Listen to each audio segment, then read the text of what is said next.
तो सिंह लगन के चार्ट में हम केतु की प्लेसमेंट के बारे में लगातार चर्चा कर रहे हैं। इस वीडियो में देखेंगे अब थर्ड हाउस के लिए। अगर मान लो आपके केतु की प्लेसमेंट तुला राशि में आपके थर्ड हाउस में हो, इस केस में आप केतु की प्लेसमेंट पर किस तरीके से विचार कर सकते हैं।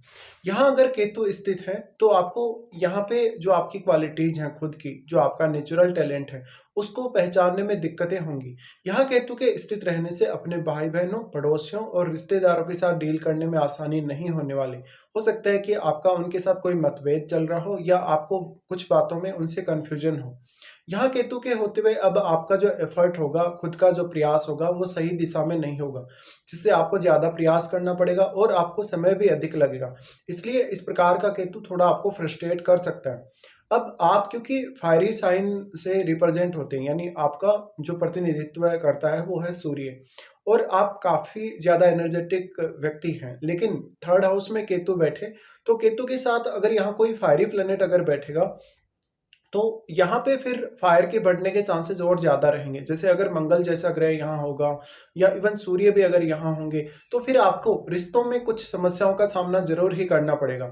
यहाँ केतु बैठे हैं तो लगभग हर प्रकार की प्लानिंग, चाहे आप कोई यात्रा की प्लानिंग कर रहे हैं, चाहे अपने कैरियर के लिए, अपने आर्थिक मामलों के लिए, या लाइफ में आपको कोई भी रिस्क भी अगर लेना हो, काफ़ी सोच समझ कर आपको आगे बढ़ना होगा। हालांकि केतु के साथ जो बैठे हुए ग्रह हैं उनका भी आपके कैरियर पर, आपकी आर्थिक स्थिति पर प्रभाव जरूर पड़ेगा। लेकिन आपको जब भी केतु के साथ कोई वक्री ग्रह बैठा होता है या कोई भी एक सामान्य स्थिति में ग्रह बैठा होता है, उन पर अलग अलग तरीके से विचार करना होगा। केतु यहाँ थर्ड हाउस में बैठे हैं तो आपके जीवन में यात्राएं बहुत ज्यादा होंगी। अब ये अलग बात है कि आप उन यात्राओं से फायदा उठा पाएंगे या नहीं। देखिए, केतु यहाँ होने से जहाँ तक कहीं ना कहीं अपने आप के जो बल है, अपने आप का जो साहस है उसका, और अपने आप का जो टैलेंट है उसको वो सामने नहीं ला पाता। हालांकि उस जातक में बहुत ज्यादा टैलेंट होता है, लेकिन वो अपने टैलेंट को पहचान नहीं पाता। पहचानने की वजह से कहीं ना कहीं अगर जातक उस टैलेंट का यूज करे कहीं भी, किसी भी पर्टिकुलर कार्य में, अपने प्रोफेशन में या किसी भी अन्य मामले में, तो जातक उसका अपनी क्वालिटी का पूर्ण रूप से उपयोग नहीं कर पाता। केतु के यहाँ स्थित होते हुए आपको जीवन में इवन विदेश यात्रा तक करनी पड़ सकती है, लेकिन उन यात्राओं को आपको फायदा कितना मिलेगा इसमें काफी डाउट रहेगा। यहाँ पे देखिए, अब ये केतु शुक्र के घर में स्थित है, तो आपके चार्ट में शुक्र का मजबूत होना बहुत ही ज्यादा जरूरी है। इसके साथ साथ हम ये मानते हैं कि केतु जिस भाव में भी स्थित होते हैं, उस भाव से रिलेटेड हमने पास्ट लाइफ में काफी कुछ रियलाइज किया हुआ होता है। इसलिए आपको थर्ड हाउस से बहुत सारी क्षमताएं पास्ट लाइफ में मिली हैं, और अब कहीं ना कहीं आप इस हाउस से डिटेच रहेंगे, या इस हाउस में ऑलरेडी आपको पूर्णता प्राप्त हो चुकी है, आपको पूर्ण सेटिस्फेक्शन यहाँ प्राप्त हो चुका है। इसलिए आपका जो अब फोकस रहेगा वो नाइन्थ हाउस की तरफ रहेगा। इसलिए जातक विदेश यात्रा, हायर एजुकेशन की तरफ थोड़ा ज्यादा ध्यान देगा। इसलिए हो सकता है कि आप अपने भाई बहनों, रिश्तेदारों, पड़ोसियों के साथ जो भी आपके रिश्ते हैं उनको थोड़ा इग्नोर करते हुए नजर आए, या उन लोगों को कोई ज्यादा प्रायोरिटी आप अपनी लाइफ में नहीं दें, ऐसा हो सकता है।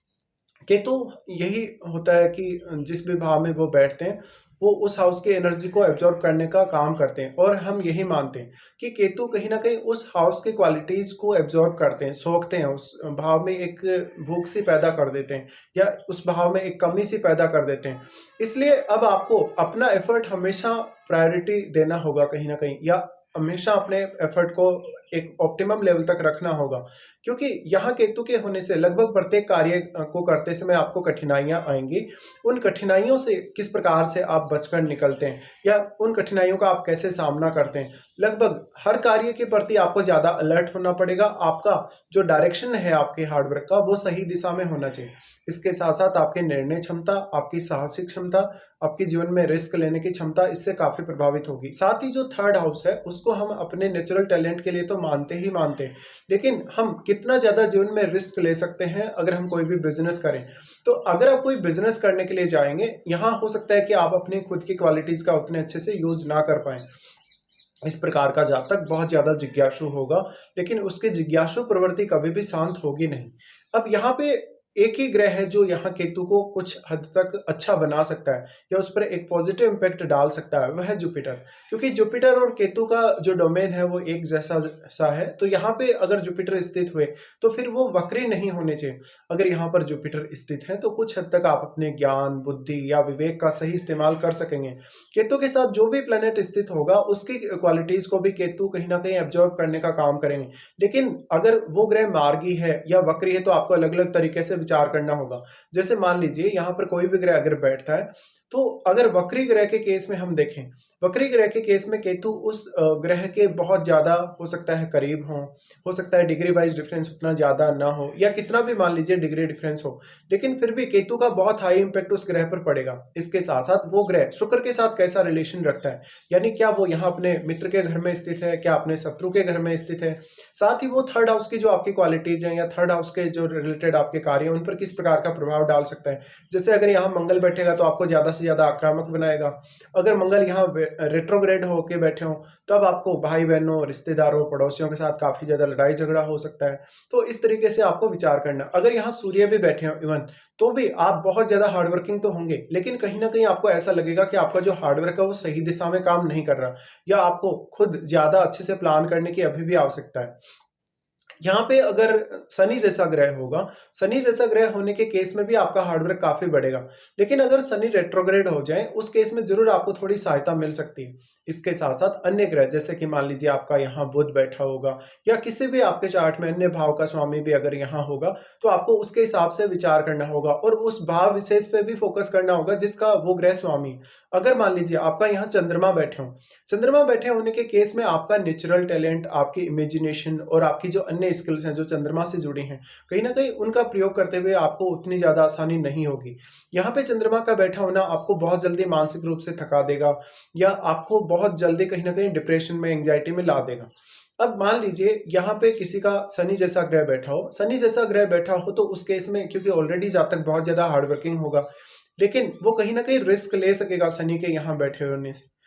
लेकिन इसी प्रकार से आपके जो अन्य रिश्ते हैं आपके जीवन साथी के साथ, इवन भाई बहनों के साथ और अन्य मामलों में भी आपको किस प्रकार का प्रभाव यहाँ देखने को मिल सकता है, आप उस पर्टिकुलर ग्रह से संबंधित भावों को देखिएगा। तो यहाँ पे जो भी ग्रह बैठेगा उसके गुणों को और उन रिलेटेड भावों को कहीं ना कहीं आपको देखना होगा। उन भावों से रिलेटेड रिश्तों के साथ डील करते हुए, उन भावों से रिलेटेड किसी भी प्रकार का अगर आपको गेन हो रहा हो तो आपको बहुत सारी दिक्कतें आएंगी। इसके साथ साथ आपके उन भावों से जुड़े हुए रिश्तों से अगर आप इमोशनली बहुत ज्यादा अटैच्ड हैं, बहुत ज्यादा कहीं ना कहीं आप कनेक्शन में हैं अपने उन रिश्तों के, तो हो सकता है कि आपकी डिटैचमेंट हो जाए। यहाँ केतु के साथ जो भी प्लेनेट होगा, केतु उसके एनर्जी को काफी तेजी से सोखने का काम करेंगे, इसलिए उस ग्रह विशेष से संबंधित आपको अगर कोई भी प्रकार का कार्य करना हो, उस ग्रह विशेष से संबंधित अगर आपको अपना कैरियर चुनना हो या अन्य कोई भी आपको कार्य करना हो, उसमें आपको अपना हार्डवर्क बहुत ज्यादा करना पड़ेगा। यहाँ केतु के साथ जो भी ग्रह होगा वो अगर फायरी हुआ तो आपकी रिस्क लेने की क्षमता जरूर बढ़ेगी, लेकिन आप रिस्क जो लेंगे वो कैलकुलेटेड तरीके से नहीं लेंगे, बहुत ज्यादा रिस्क ले लेंगे जिससे आपको नुकसान भी होगा। इसके साथ साथ आपके जो भी रिश्ते हैं उनमें आपको काफी प्रैक्टिकल होना होगा। तो इस तरीके से आपको केतु थर्ड हाउस में स्थित होने से प्रभावित करेंगे। अब आप ये बोल सकते हैं कि राहु की दृष्टि भी केतु पर है, और राहु भी यहाँ केतु को प्रभावित कर सकते हैं या केतु के साथ बैठे हुए ग्रह को प्रभावित कर सकते हैं। लेकिन यहाँ पर आपको ये समझना पड़ेगा कि राहु और केतु के बीच में जो कोण बना हुआ है 180 डिग्री पे ये दोनों ही प्लैनेट्स हैं, इसलिए राहु का जितना मूवमेंट होगा उतना ही मूवमेंट केतु का भी होगा। इसलिए राहु का एक सीमा तक ही यहाँ असर पड़ सकता है, लेकिन यहाँ राहु के साथ बैठे हुए ग्रह का सबसे ज्यादा असर पड़ेगा, क्योंकि राहु उस ग्रह की क्वालिटीज को बहुत ज्यादा मल्टीप्लाई किए हुए रहेंगे। तो यहाँ पे राहु के बजाय राहु के साथ बैठा हुआ ग्रह ज्यादा प्रभाव डाल सकता है। अब उस ग्रह का शुक्र के साथ किस प्रकार का संबंध है ये आपको देखना चाहिए, और केतु के साथ उस ग्रह का किस प्रकार का संबंध है। यहाँ पे अब जो भी ग्रह यहाँ प्रभाव डालेगा, वो ग्रह अगर राहु के साथ बैठा हुआ होगा तो उस ग्रह का प्रभाव केतु के साथ बैठे हुए ग्रह पर अवश्य ही पड़ेगा। और केतु के साथ बैठे हुए ग्रह के साथ क्या उस ग्रह के संबंध फ्रेंडली हैं या नहीं है, ये सब आपको चेक करना चाहिए।